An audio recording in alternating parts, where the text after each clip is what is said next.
శ్రీ సీతారామచంద్రస్వామి పరబ్రహ్మణ్యే నమః. ఆపదామపహత్తారం ధాతారం సర్వసంపదాం లోకాభిరామం శ్రీరామం భూయో భూయో నమామ్యహం. భగవద్బంధులందరికీ కూడా శుభోదయం. ఈరోజు మనం విశ్వసహస్రనామ స్తోత్ర పారాయణంలో వ్యాఖ్యలో భాగంగా మరొక శ్లోకాన్ని మనం పరిశీలిద్దాం. త్రిసామస్సామగస్సామః నిర్వాణం భేషజం భిషక్ సన్యాసకృత్ శమశాంతో నిష్ఠాశాంతిపరాయణం. త్రిసామస్సామగస్సామః.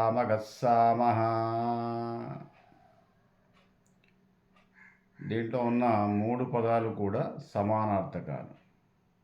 త్రిసామః, సామః సామవేదం, చతుర్వేదాల్లో మహోత్కృష్టమైనటువంటి వేదం సామవేదం. సామవేదం సంగీత ప్రధానం. దీంట్లో మూడు భాగాలు ఉంటాయి. అందుకే త్రిసామః. మూడు భాగాల్లో బృహత్సామః, రతంతరస్సామః, వామదేవస్సామః. ఈ మూడు భాగాలు బృహత్సామం, రతంతరస్సామం, వామదేవస్సామం అనే మూడు భాగాలు ఉంటాయి. ఈ మూడు భాగాలను కూడా ఎవరైతే పఠిస్తారో, ఎవరైతే స్తోత్రం చేస్తారో వారికి పరిపూర్ణమైనటువంటి దైవానుగ్రహం ఉంటుంది.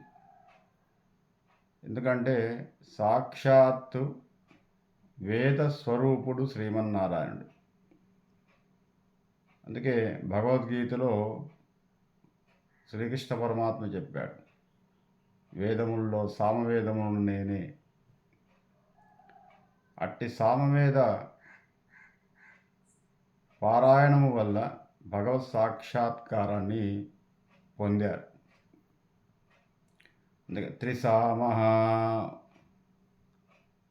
మూడు భాగాలు కూడా నేనే, సామవేద సారమంతా కూడా నేనే. అందుకే వేదాధ్యయన సంపన్నులు, భగవదంశం ఉంటే తప్ప వేదాధ్యయనం సాధ్యం కాదు. పుట్టుకతోటే ఆ అంశం ఉండాలి, ఉంటేనే ఏ వేదమైనా, ఋగ్వేదము, యజుర్వేదము, సామవేదము, అధర్వణ వేదము, ఆ వేద పారాయణం చేయాలి అంటే భగవదంశం ఉండాలి, నారాయణ అంశం ఉండాలి. ఎందుకంటే సాక్షాత్తు నారాయణ స్వరూపమే వేదస్వరూపం. అందుకే మన వాళ్ళు వేద ఆశీర్వచనం అని చెప్పేసి తీసుకుంటారు. అంటే సాక్షాత్తు శ్రీమన్నారాయణుడు మన ఇంటికి వచ్చేసి మనని ఆశీర్వదిస్తాడు. వేదరూపుడు కాబట్టి వేదంలో ఉన్నటువంటి ఆ స్టాంజాస్ ఏవైతే ఉన్నాయో ఆ ధ్వనిలో ఆయన యొక్క రూపం నిక్షిప్తమై ఉంటుంది. కాబట్టి సాక్షాత్తు భగవానుడు చదివినట్టుగానే భగవానుడు వేదం ద్వారా మనకు ఆశీర్వచనం ఇచ్చినట్టయితే మనం ఎల్లకాలం సుఖ సంతోషాలతో ఉంటామని చెప్పేసి ఒక సాంప్రదాయం. కాబట్టి వేదాధ్యయన సంపన్నులు సాక్షాత్తు భగవత్ స్వరూపులు. భగవదంశం ఉంటేనే తప్ప సాధ్యం కాదు. కాబట్టి త్రిసామః, సామగా, గా అంటే గానం. ఎవరైతే ఈ మూడు భాగాలను గానం చేస్తారో వారికి పరిపూర్ణమైనటువంటి దైవానుగ్రహం ఉంటుంది. సామః, త్రిసామ, సామగ, సామః. వేదగానము చేత పాపములను నశింపజేయువాడు. ఇప్పుడు మనకు జపాన్లో ఒక ప్రయోగం జరిగింది. అంటే మన అధర్వణ వేదాన్ని వాళ్ళు జపనీ భాషలోకి ట్రాన్స్లేట్ చేసి అక్కడ ఏదో బాంబుల తయారీకి ఉపయోగించుకుంటున్నారు. అది పేపర్లో కూడా వచ్చేసి. అంతేకాకుండా సామవేదాన్ని కూడా వాళ్ళు ట్రాన్స్లేట్ చేసి ఆ, పురిటి పిల్లల దగ్గర సామవేద పారాయణాన్ని వాళ్ళు రికార్డ్ చేసి పెడుతున్నారట. తర్వాత గర్భంలో ఉన్నప్పుడు కూడా సామవేదాన్ని వినిపిస్తున్నారు పిల్లలకి. దానివల్ల వెరీ ఇంటెలిజెంట్గా పుడుతున్నారట పిల్లలు. పురిటి పిల్లల దగ్గర అంటే ఒక 2 months వరకు కూడా పిల్లలకి సామవేదాన్ని వినిపిస్తున్నారు. శ్రావ్యంగా చాలా నెమ్మదిగా ఆ బాబుకో పాపకో వినిపిస్తున్నారు. తర్వాత గర్భం దాల్చినప్పుడు 3వ నెల నుంచి డెలివరీ అయ్యేదాకా కూడా సామవేదాన్ని వినిపిస్తున్నారు. ఒక మ్యాగజైన్లో కూడా వచ్చింది. సరే, దురదృష్టవశాత్తు మన దగ్గర ఏంటంటే ఈ వేదాల మీద ఎక్కువ రీసెర్చ్ జరగలేదు. జరగలేదా, వాటి పట్ల నమ్మకం లేదా, అది వేరే విషయం. కానీ మన వేదాల మీద అధ్యయనం చేసి అక్కడ డాక్టరేట్ చేసి దీంట్లో ఉన్నటువంటి సారాన్ని గ్రహించి వాళ్ళు ఉపయోగించుకుంటున్నారు. అట్లాగే సామవేద పారాయణం కనుక చిన్నపిల్ల దగ్గర చేయిస్తే, లేదా గర్భిణీ స్త్రీలందరూ కూడా సామవేద పారాయణం చేయిస్తే డెలివరీ అయ్యే వరకు కూడా పిల్లలు చాలా తెలివిగా, చాలా నైపుణ్యంతో, ఇంటెలిజెంట్గా, ఆరోగ్యంగా పుడుతున్నారని చెప్పేసి జపాన్ శాస్త్రవేత్తలు కనుక్కున్నారు. కానీ కొన్ని వేల సంవత్సరాల క్రితమే మనకు ఇది ఆనవాయితీగా వచ్చింది. వేద పారాయణం వల్ల పిల్లల్లో చాలా నైపుణ్యం పెరుగుతుంది. అందుకే క్షత్రియులు కానీ మిగతా చాలా కులస్తులు కానీ వేదాధ్యయనం చేశారు పూర్వం. వేదాధ్యయనం బ్రాహ్మణుడు మాత్రమే చేయాలి అనేది ఏమి లేదు. అయితే ఎవరు వేదం నేర్చుకుంటారో వారిని బ్రాహ్మణులు అని పిలిచారంతే. బ్రాహ్మణుడు వేదం నేర్చుకోవాలని కాదు, ఎవరు నేర్చుకుంటారో అతను బ్రాహ్మణుడిగా చలామణి అయ్యాడు. అంటే బ్రహ్మజ్ఞానం గలవాడు. వేదం నేర్చుకోవడం అంటే బ్రహ్మజ్ఞానం కలిగి ఉన్నవాడు అని అర్థం. అంటే బ్రహ్మఋషి విశ్వామిత్రుడు ఉన్నాడు, ఆయన క్షత్రియుడు, ఆయన బ్రాహ్మణుడు కాదు. కానీ ఆయన వేదాన్ని నేర్చుకున్న తర్వాత బ్రాహ్మణుడనే పిలిచారు.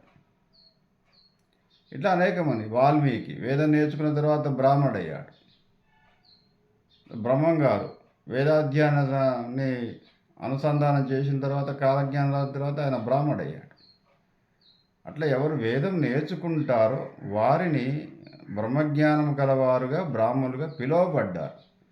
కానీ బ్రాహ్మణ జాతి అనే ఒక జాతి ఏది కూడా వేదాన్ని నేర్చుకొని, అప్పుడు ఎవరు సమర్థులో, ఎవరు నేర్చుకొని ఉంటారో వాళ్ళందరూ కూడా బ్రాహ్మణ జాతి కింద చలామణి అయ్యారు.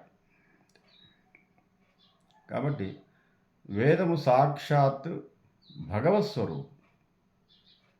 త్రిసామ సామగ సామః నిర్వాణం భేషజం బిషక్. నిర్వాణం ఈ భవబంధాలను దాటించువాడు. భేషజం అంటే ఔషధం, మందు. బిషక్ అంటే వైద్యుడు. మనకున్నటువంటి జబ్బు ఏమిటంటే పుట్టుకే జబ్బట. పుట్టడంతో మనకు ఒక డిసీజ్ స్టార్ట్ అయింది. ఏంటది? సంసారము, జీవితము, బ్రతకడం అనే డిసీజ్ ఒకటి స్టార్ట్ అయింది. అది క్యూర్ కావడం అంటే ఏంటంటే చనిపోవటం. పుట్టడం అనేది ఒక రోగం అయితే ఈ రోగము ఎప్పుడు తగ్గుతుంది? చనిపోతే తగ్గుతుంది. ఇప్పటిదాకా మనం ఔషధాన్ని వాడాలి. పుట్టక నుంచి చనిపోయేదాకా, ఈ రోగం తగ్గేదాకా మందులు వాడాలి. ఆ మందు ఇచ్చేవాడు ఎవరయ్యా అంటే బిషక్. బిషక్ అంటే వైద్యుడు. ఎవరా వైద్యుడు? భగవానుడే వైద్యుడు. మందేమిటి? భగవన్నామ స్మరణ. వైద్యుడు ఏం చెప్పాడు అంటే, నాయన ఈ ఈ నామస్మరణ చెయ్యి, భగవంతుని ధ్యానించు, ఈ రోగం తగ్గుతుంది. ఏ రోగము? ఈ జీవితం అనే రోగము, సంసారం అనే రోగము తగ్గుతుంది. అంటే పుట్టుకను మనము ఒక డిసీజ్ లాగానే వర్ణించారు. పుట్టడం అంటే కష్టాలకు వచ్చేసినాం ఎంట్రీ.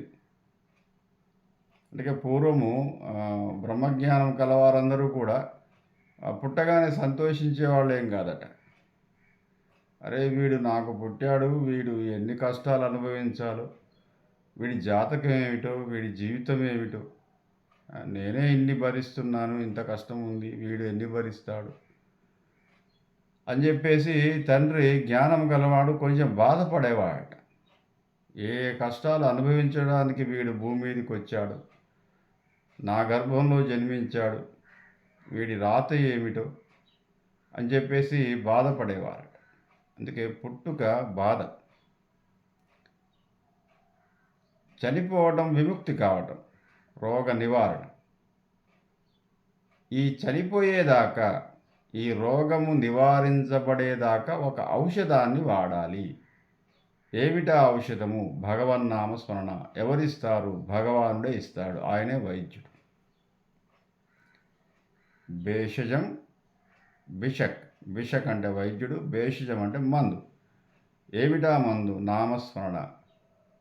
నామస్మరణ మహామంత్రాలు 5 ఉన్నాయి. మనకు ఇష్టమైనటువంటిది నిరంతరము మనసులో ధ్యానించటమే. మనకు ఏదైనా డిసీజ్ వచ్చేస్తే డాక్టర్ దగ్గరికి పోతే ఉంటాడు, ఆయన ప్రశాంతంగా ఉండు, ఏమీ ఆలోచించకు, ఒత్తిడికి గురిగాకు, మళ్ళీ నువ్వు ఏదైనా ఆలోచిస్తే నీకు గుండెపోటు వచ్చే అవకాశం ఉంది, ఒత్తిడికి లోనైతే బీపీ పెరిగే అవకాశం ఉంది, ప్రశాంతమైన ప్రదేశంలో ఉండు, రెస్ట్ తీసుకో, ఇంకో ఇవి వాడు, ఇలా ఉండు, ఇలా ఉండు, ఇలా ఉండు అని చెప్తాడు. అట్లాగే భగవానుడనే వైద్యుడు, నాయన ఈ నామస్మరణ చెయ్యి, ఇలా జీవించు, ఇలా ధర్మంగా ఉండు, దీనివల్ల నువ్వు కష్టాల నుంచి బయటపడతావు, ప్రశాంతంగా ఉంటావు, నీకు క్యూర్ అయిపోతుంది. ఇది క్యూర్ కావడం అంటే హాయిగా ప్రశాంతంగా చనిపోతాం. నిర్వాణం భేషజం బిషక్. సన్యాసకృత్ శమ. న్యాస పట్టుకొని ఉండటం, సహన్యాస వదిలేయటం. ఏమి పట్టుకొని ఉంటాడు అంటే కోరికలను పట్టుకొని ఉంటాడు మానవుడు. సన్యాసం ఏం చేస్తాడు? కోరికలను వదిలేస్తాడు, అంతే తేడా. భవబంధాలను పట్టుకుంటామా? పట్టుకుంటే దాంట్లో బందీ అయిపోతాం. పట్టుకోవడం అంటే వదిలేసామా? విముక్తి. అతనే సన్యాసి.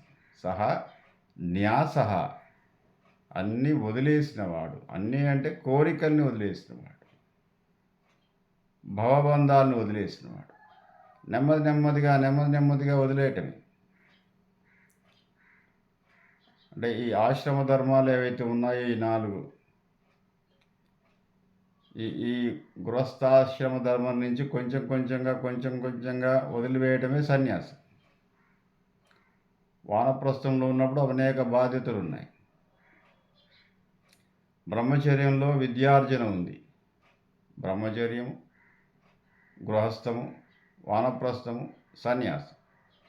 వానప్రస్థంలోకి రాగానే సన్యాసంలోకి ప్రయాణించాలి. ప్రయాణించడం అంటే మొత్తం వదిలేసి కాషాయ వస్త్రాలు ధరించి వెళ్ళిపోవటం కాదు. నా బాధ్యత అయిపోయింది నాయన, ఏదో చదువుకున్నాను, నేర్చుకున్నాను, ఏదో సంసారం చేశాను, భార్య పిల్లలు బాధ్యతలు అయిపోయి వాళ్ళకి ఏదో పెళ్ళిళ్ళు చేశాను, వాళ్ళు పర్వాలేదు బాగానే ఉన్నారు, నాకు 55-60 ఏళ్ళకి వచ్చేసాను, ఒక నెమ్మదిగా ఇంకా ఓకే, నా జీవితం నాదిగా, ఎవరి గురించి ఆశించేది లేదు. భగవానుడు చెప్పింది అదే. కర్మ చేయుటయందే నీకు అధికారము కలదు కానీ ఫలితమును ఆశించటంలో లేదు. కాబట్టి మనం ఈ బాధ్యతలంతా కర్మ అంటే ఇదే, బాధ్యతలన్నీ నిర్వర్తించటం. కుమారుడికి ఏం కావాలో అది చేయటం, కుమార్తెకి ఏం కావాలో అది చేయటం, భార్యకి ఏం కావాలో అది చేయటం, తల్లిదండ్రులకు ఎలా ఉండాలో అలా ఉండటం. ఇదంతా బాధ్యత నిర్వర్తిస్తూ వెళ్ళిపోవటమే. అటు నుంచి మళ్ళీ ఏమీ ఆశించటానికి లేదు. అరే కొడుకుని ఈ విధంగా చదివించడం వల్ల, ఈ విధంగా పెంచడం వల్ల వాడు నాకు రేపేదో చేస్తాడు, నన్ను ఏదో బాగా చూసుకుంటాడు, నాకు రోగం రాకుండా చూసుకుంటాడు, నాకు కష్టం రాకుండా చూసుకుంటాడు, ఇవన్నీ ఏమీ లేవు. అలా అనుకున్నావా మళ్ళీ భవబంధాలను పట్టుకున్నట్టే, సన్యాసం రాదు. సన్యాసం అనేది మానసికం. కాబట్టి నా బాధ్యత నెరవేర్చాను. ఓకే, 60 దాడుతున్నాయి. 61 అంటే గాడు గిఫ్ట్ అనమాట. ఇక 60 వరకే. 61 వచ్చిందా నీకు ఒక బోనస్ వచ్చేసింది. 62 రెండో బోనస్. 63 పెద్ద ఇంక్రిమెంట్. 64 ఇంకా ప్రమోషన్. ఇవన్నీ కూడా మనకు ప్లస్. ఇవన్నీ కూడా సన్యాస ఆశ్రమంలోకి తీసుకువెళ్ళటానికి కావలసినటువంటి మానసిక నైర్మల్యాన్ని ఇవ్వగలగాలి. అదే సన్యాసకృత్. కృత్ అంటే చేయవాడు. సన్యాసమును అవలంబించటానికి కావలసినటువంటి మార్గాన్ని ఇచ్చువాడు శ్రీమన్నారాయణ. శమ ఇంద్రియ నిగ్రహం. సన్యాసం ఎట్లా వస్తుందంటే ఇంద్రియ నిగ్రహం ద్వారా వస్తుంది. ఓకే, ఇదేది కూడా నా మనసును రంజింపజేయలేవు, ఇవన్నీ అశాశ్వతము, వీటి మీదకి నా మనసు పోవటానికి వీల్లేదు. శమ, దానివల్ల శాంత ప్రశాంతత. అవి ఎలా చేయాలి? నిష్ఠగా చేసినటువంటి వారు మాత్రమే, అంకిత భావంతో చేసినటువంటి వారు మాత్రమే సన్యాసంలోకి అడుగు పెడతారు. శాంతి పరాయణం. ప్రశాంతమైనటువంటి జీవితము కావాలి అంటే సన్యాసాశ్రమాన్ని స్వీకరించాల్సిందే. స్వీకరించడం అంటే వదిలేయటమే. చిన్న చిన్నగా వదిలేస్తూ ఉంటే ప్రశాంతంగా ఉండగలుగుతా. అదే పరాయణం, అయనం. ఓకే, మన బాధ్యత నెరవేర్చాము, రిటైర్మెంట్ వచ్చేసింది. ఈ రిటైర్మెంట్ సమయంలో చాలా ప్రశాంతంగా, హాయిగా, సిన్సియర్గా వర్క్ చేస్తూ హాయిగా రిటైర్ అయిపోయి వెళ్ళిపోదాం. అదే అయనం. అయనము అంటే ప్రయాణం. పరాయణము ఈ జీవితం కాక మరొక జీవితంలోకి ప్రయాణం చేయటమే పరాయణం. స్వస్తి ప్రజాభ్య.